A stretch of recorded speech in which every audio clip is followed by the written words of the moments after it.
Olá, meu nome é Regis Cordeiro. Eu gostaria de convidar para estudar o que é a Bíblia. Então, o que é a Bíblia?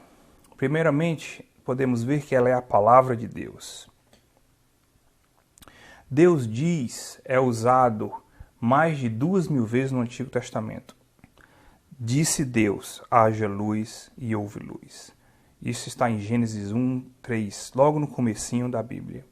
E se nós formos para a parte final do Antigo Testamento, que é o livro de Malaquias, lá nós podemos ver: pisareis os perversos, porque se farão cinzas debaixo das plantas de vossos pés, naquele dia que prepararei, diz o Senhor dos Exércitos.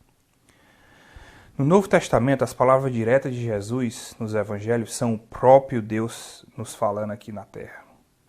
Mas mais do que isso, toda a palavra de Deus é Deus falando. Toda a Bíblia é Deus falando para nós. Ela é infalível. E é mais fácil passar o céu e a terra do que cair um tio sequer da lei. Lucas 16:17. Ela é pura. As palavras do Senhor são palavras puras. Prata refinada em cadinho de barro depurada 7 vezes. E toda a palavra de Deus é pura. Ele é escudo para o que nele confiam.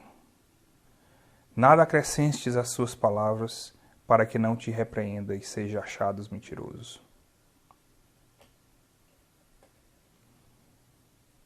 Ela é inspirada por Deus. Sabendo primeiramente isso, que nenhuma profecia da Escritura provém de particular elucidação. Porque nunca jamais qualquer profecia foi dada por vontade humana. Entretanto, homens santos falaram da parte de Deus, movido pelo Espírito Santo.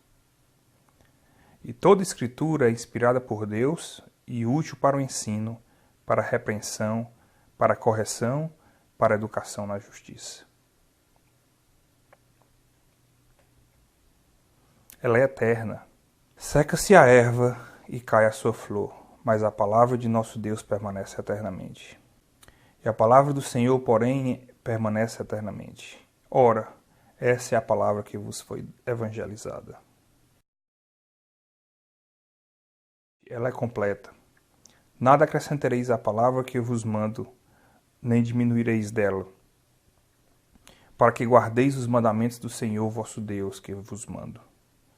Nada acrescente às suas palavras, para que não te repreenda e seja achado mentiroso. Novamente em Provérbios. Então, por que estudar a Bíblia?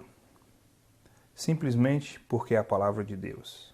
E isso deve ser razão suficiente para lhe mostrar a importância de estudá-la. Agora imagine como incrível seria se Deus mandasse um anjo para lhe dar uma mensagem especialmente para você. Pois ele mandou não só um anjo, mas vários. Não só uma vez, mas durante 1.500 anos em que a Bíblia foi escrita. E não é só isso.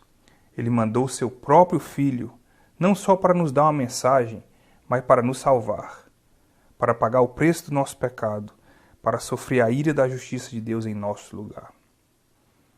Em João 8,32 nós lemos: e conhecereis a verdade, e a verdade vos libertará.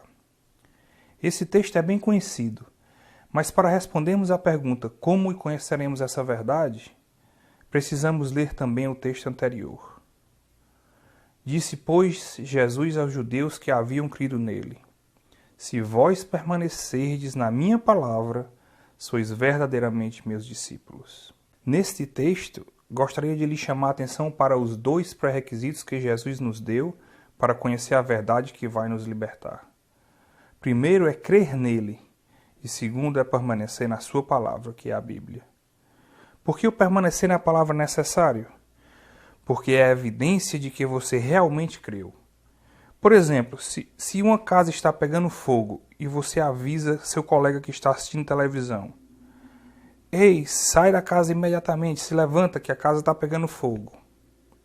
E ele responde: tá certo, eu acredito em você. Mas continua assistindo televisão? Mostrou que realmente ele não acredita, pois se tivesse acreditado, sairia correndo imediatamente.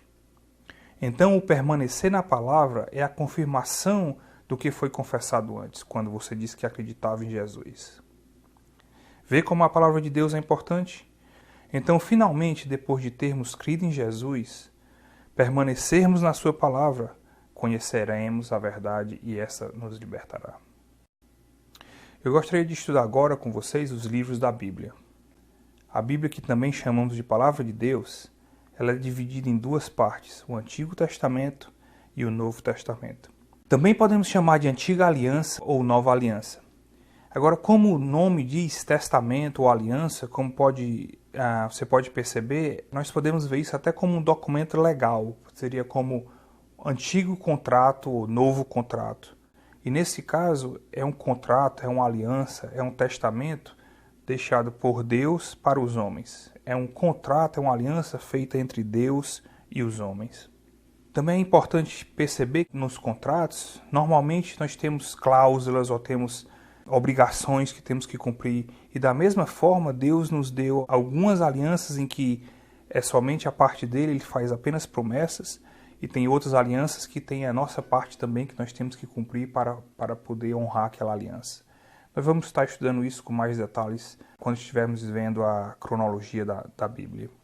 O Antigo Testamento começa na lei e logo depois vem os livros históricos. A lei é composta de Gênesis até Deuteronômio e os livros históricos vai de Josué até Esther. E nesse período nós basicamente descobrimos todo o período da história de Israel no Antigo Testamento. Depois disso, vem os livros poéticos, ou livros de sabedoria, que são Jó, Salmos, Provérbios, Eclesiastes e Cantares. E finalmente, depois desse, vem os livros proféticos, que seria de Isaías até Malaquias, que é o último livro do Antigo Testamento. Então, se pudermos observar, o Antigo Testamento tem uma composição bem detalhada, que seriam livros históricos, livros poéticos ou de sabedorias e livros proféticos. Se formos para o Novo Testamento, nós vamos perceber que nós temos exatamente a mesma composição. Primeiro nós temos livros históricos que contam exatamente da vinda de Jesus, começam com a anunciação e o nascimento de Jesus, até sua morte e ressurreição dos evangelhos. E depois vem Atos, que é exatamente narrando o início da igreja primitiva. E depois disso, da mesma forma, nós teríamos os livros poéticos ou livros de sabedoria, que seriam as cartas. Começa em Romanos e vai até Judas.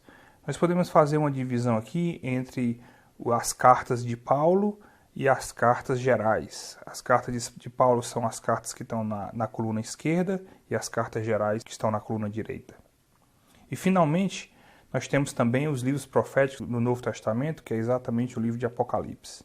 E vale salientar que o livro de Apocalipse, ainda hoje, para nós, é um livro profético. Ainda são as coisas que estão por vir e descreve exatamente o retorno de Jesus. E algumas profecias dos livros proféticos do Antigo Testamento também ainda estão para ser realizadas. Eu gostaria de colocar novamente os versos em que estudamos alguns dos atributos da Bíblia. E lhe encorajaria de estudar e meditar em cada um desses atributos individualmente. Vale a pena salientar que estes não são todos os atributos da Palavra de Deus. A Bíblia é muito mais do que poderíamos estudar em tão pouco tempo. Meu objetivo hoje é despertar o seu interesse em estudar e se aprofundar mais e mais na Palavra de Deus. Deus lhe abençoe.